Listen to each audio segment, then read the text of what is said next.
Дорогой дневник, вот и пришло время заключительной заметки о приезде моей подруги в Аргентину. В этом видео я хочу увековечить все наши вылазки за эти 3 недели. Здесь будут показаны простые для посещения и перемещения места, которые мы успели зацепить. Ну чё, мы где? Мы в Тигре! Первым делом мы отправились в так называемую аргентинскую Венецию, Тигре. Я очень люблю этот город. Он атмосферный, с удивительным жизненным укладом и порядками. Этот город на воде, и улицы здесь – это каналы. Вместо автомобилей – лодки с мотором и каноэ, вместо магазинов – лодки доставки воды, продуктов и всего необходимого. А еще мне очень нравится название города. По легенде, первооткрыватели этих территорий первое, что увидели здесь – это тигр. Этот хищник и дал название этому месту, и это здесь прослеживается везде. Круто! Покататься на лодочке, посмотреть на красоты дельты, на быт местных жителей, насладиться погодой – то, что обязательно нужно сделать в Тигре. Мы не отличались. Это стоит того, чтобы съездить. После дня прогулок по Тигре день надо было закончить в трушной аргентинской Парише. Звучит не очень правильно, но в общем это ресторан, который нам посоветовал наш аргентинский друг. Мы в настоящей трушной аргентинской Парише. Это такой семейный ресторан, куда ходят аргентинцы сами есть. Париша – это специальный аргентинский гриль. Такая удобная печь, в которой и готовятся все блюда. Это центр аргентинского мира, центр мясной культуры. Мы взяли короночку стейка рибай, ребята. Он стоит 1000 рублей, и он огромный. По настоятельному совету повара в Фагоне мы теперь всегда берем медиум. Любимый чурисо – это такие колбаски, и лазанью для Ильи, которую, к сожалению, он есть не стал. Мы вот просто на нее смотрим и ждем свои блюда. Ну а сейчас, господа и дамы, я буду говорить то, что буду говорить. Стандартная типичная аргентинская Парижа, и мы здесь. Зеркало.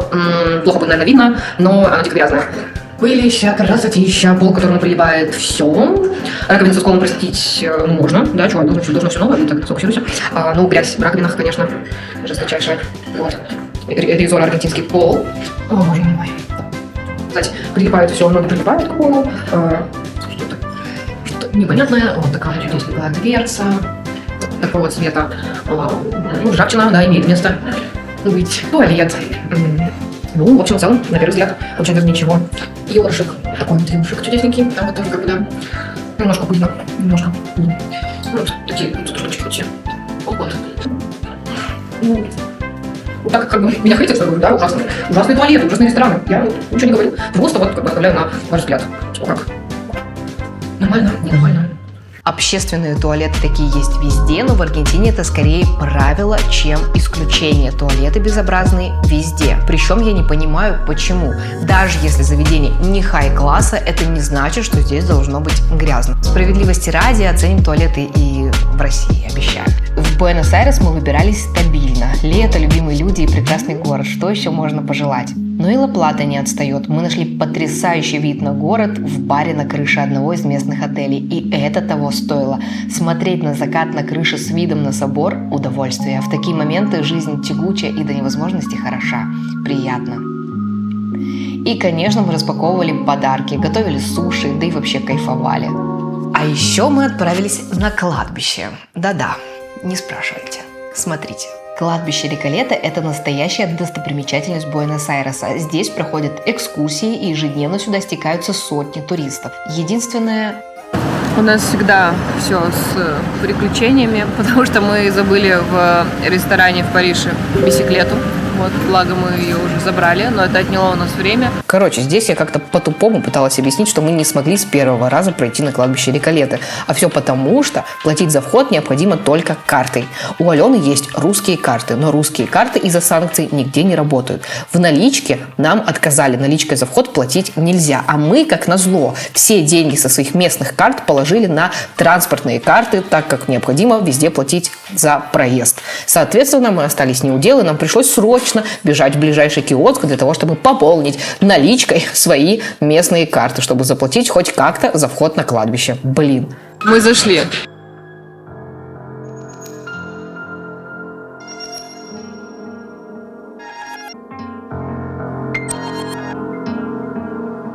На этом кладбище захоронены все президенты Аргентины, да и вообще многие известные деятели страны. Многие зажиточные люди тоже покоятся здесь, и почти каждое захоронение представляет собой культурный и архитектурный интерес. Но... Я с него вышла. Ребята остались еще там погулять, посмотреть. У меня нет каких-то вопросов или переживаний, или страхов, связанных с кладбищами. Просто я ощутила себя максимально некомфортно. Не знаю, я не мистифицирую, не боюсь призраков, просто мне некомфортно. Не знаю, это слишком много там энергии, эмоций каких-то, не знаю, просто некомфортно, в общем, мне там гулять, особенно когда тесные какие-то проходы со всех сторон, эти гробы, не знаю. Вот ребятам интересно, я понимаю их интерес, архитектура, строение, даты построек, даты захоронений. Есть очень классные места и экземпляры, если это можно так назвать. Ну, не знаю, короче, криповое лучшее слово, которое подходит к моему ощущению здесь. Мне крипово.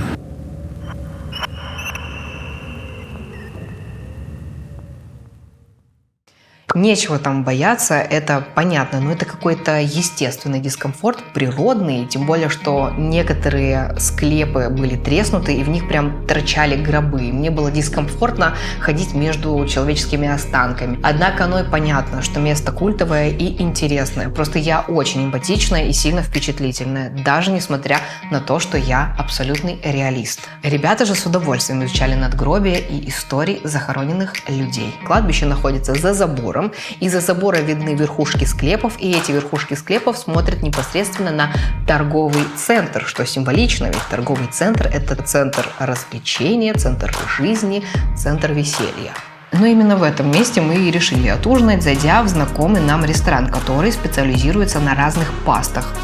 Отвести душу, так сказать. Ресторан, кстати, неплохой. Было очень приятно. Мы взяли лазанью и пасту с креветками. Мы часто так делаем. Берем два разных блюда и половиним их, чтобы попробовать и то, и другое. Например, если я хочу из меню и лазанью, и пасту, мы половиним и едим и то, и другое. Получается очень хороший совет. По цене у нас вышло 51 400 песо на четверых. Это где-то 5000 за один салат, 3 основных блюда, литр домашнего лимонада и колу. Учитывая порции, это окей. В Аргентине легко можно заказывать вообще одно блюдо на двоих, но здесь настолько вкусно, что мы доели даже сейчас вот этот маленький кусочек, и тот отправится ко мне. И погулять по мосту женщины – обязательное дело. Вечером здесь красиво и уютно, а вдоль воды располагается множество разных ресторанчиков. Это район Пуэрто-Мадейро, и по мнению большинства русских почему-то считается лакшери. Но у всех разные представления о лакшери, правда же? Одним из обязательных условий для посещения Аргентины для Алены был океан. О да, Атлантика. И, конечно, для этого мы отправились в Мар-дель-Плату. Это приключение должно было быть завершающим в нашем отпуске. И все так сложилось, что мы отправились в него вдвоем. А позже стало понятно, что именно так и должно было быть изначально, чтобы сделать это приключение поистине идеальным. Отправились мы на потрясающем автобусе, кресла которого разбираются практически в кровать. С такими условиями 4-5 часов дороги проходят совершенно незаметно, поэтому дорогой мы наслаждались. Заселились мы в те же апартаменты, в которых остановились с пацанами в декабре. Идеальное расположение плюс комфорт. Я была поистине взволнована, ведь... Ой, ты не голая, слава богу. В общем, мы заселились, пересчитали бабки. Это те... самые апарты. Нельзя. Это те же самые апарты, в которых мы жили с пацанами. Вот. Немножко волнительно, потому что это мое первое путешествие за 2 года без моей семьи. Вот. Только с подругой. Это прикольно. Плюс в Аргентине мы одни в большом городе. И муж очень волновался, очень заботился о нашей поездке, чтобы все было хорошо. Спасибо ему большое за это. И вот мы вдвоем. И все, Мар-дель-Плата перед нами. Пошли на океан! Какое же это счастье, ребята, быть возле воды, вдвоем с любимкой. Мне кажется, что о таком даже мечтать было сложно, а мы тут и вместе. И, конечно, это дело надо хорошенечко отметить походом в классное место. Я забронировала для нас столик в ресторане авторской кухни, но была очень удивлена, когда оказалось, что этот ресторан как бы бывший дом, в котором все оборудовали под прием гостей. Однако... Я исправляюсь, чтобы вы не думали, что я рассказываю только про плохие рестораны в Аргентине. Я расскажу вам про хорошие. Мы сегодня находимся в заведении, которое называется La Promesa. Оно выглядит как такой небольшой аккуратный домик, как будто бы в доме сделали прям ресторан. Тут не очень много посадочных мест, это ресторан авторской кухни. Мы заказали закуску, это лангустины в кляре. Я вообще на них особо сильно не ставлю. Основной курс Алена взяла для себя пасту с креветками, а я взяла для себя лазанью. Итак, лот номер 1. Креветки в кляре. Это очень вкусно. Закуска превзошла все мои ожидания. Я не рассчитывала, что будет так вкусно. Как можно креветки в кляре, чем можно удивить. Мне очень нравится, что официанты максимально ненавязчивые. Они не стоят прям тут, да, так как пространство очень небольшое, казалось бы, да. Я думала, что они будут все время стоять вот здесь и смотреть, как мы едим. Но они постоянно уходят, оставляют нас наедине. А мы пока перейдем к основным блюдам. Это томатное пюре. Вот сама лазанья. Я так понимаю, что это такая сырная корочка.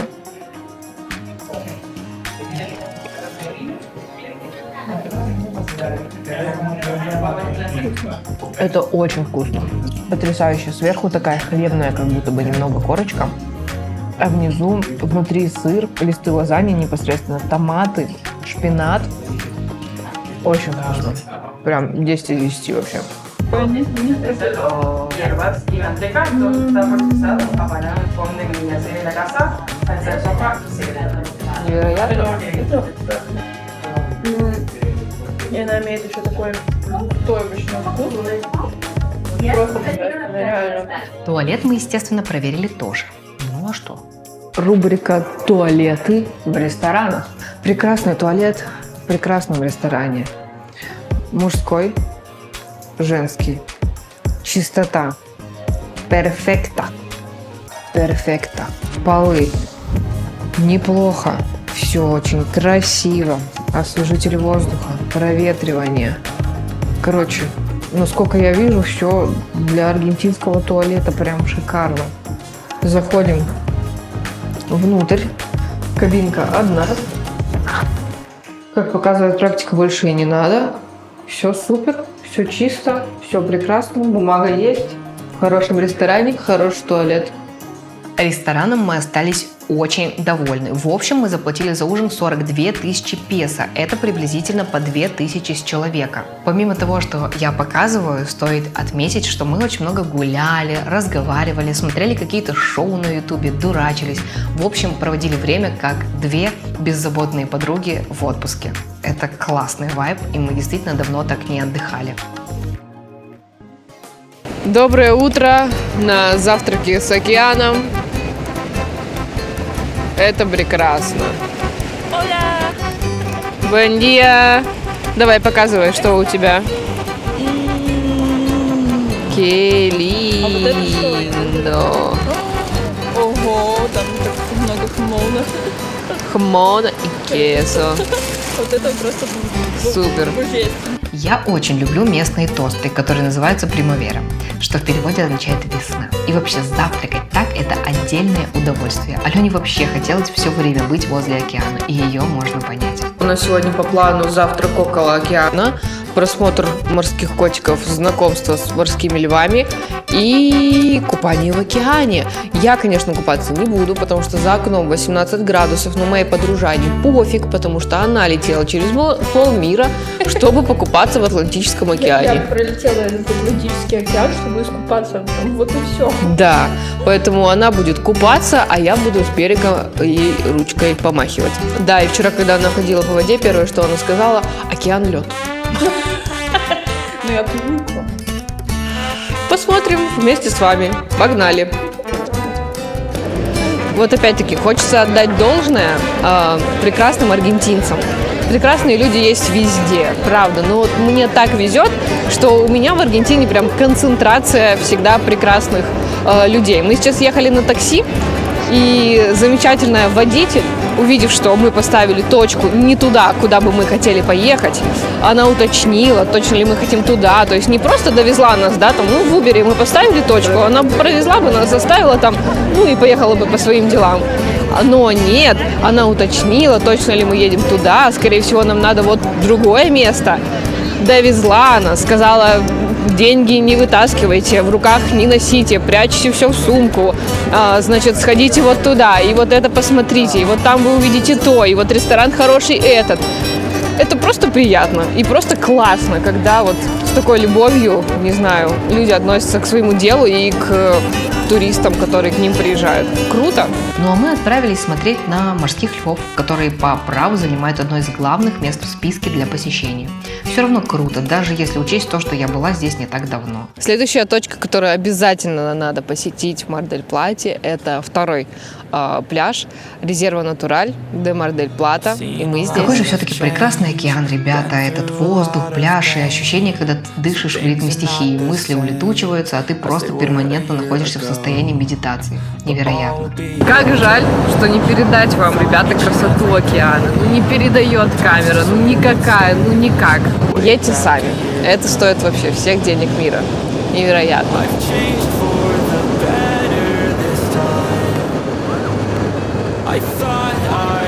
Ну что, все же искупалась, получается? Эй, довольная. Да. Прохладненько, да? Сейчас холодно, но океан просто вообще. Тепло принял. Хочется в нем лежать, так звезды. Ничего не делать, только там полный сидишь, ты даже не зайдешь по пояс.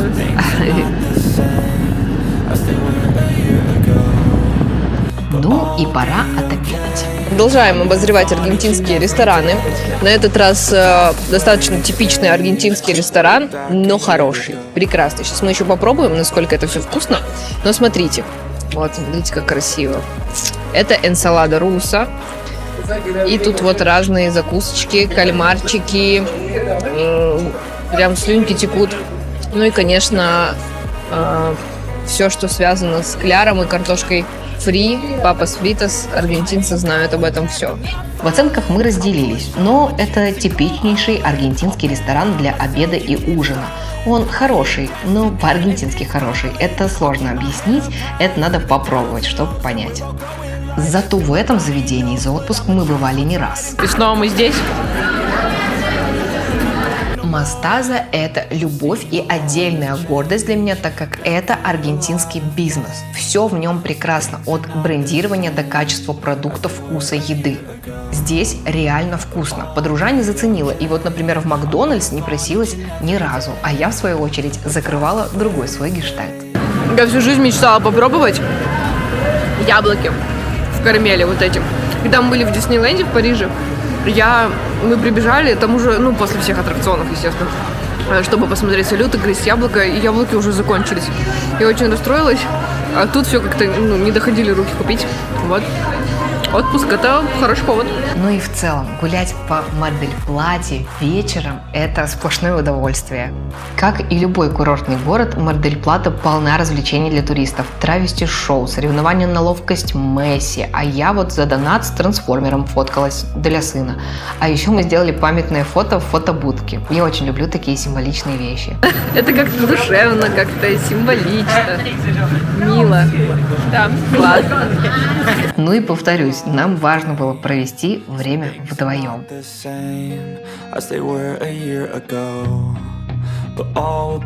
Домой мы возвращались также прекрасно и комфортно. Ну, как я и сказала, остались лишь последние штрихи нашего отпуска – сувениры. Из сувениров подруга увезла с собой лучшие в мире альфахорс, лучшее в мире вино, фернет и магнитик с так полюбившимися ей эмпанадос. Вышел целый чемодан, с которым мы отправили ее домой. Подруге предстоит путь в 27 часов лета домой, а я, дорогой дневник, пожалуй, заканчиваю свою заметку в этом месте.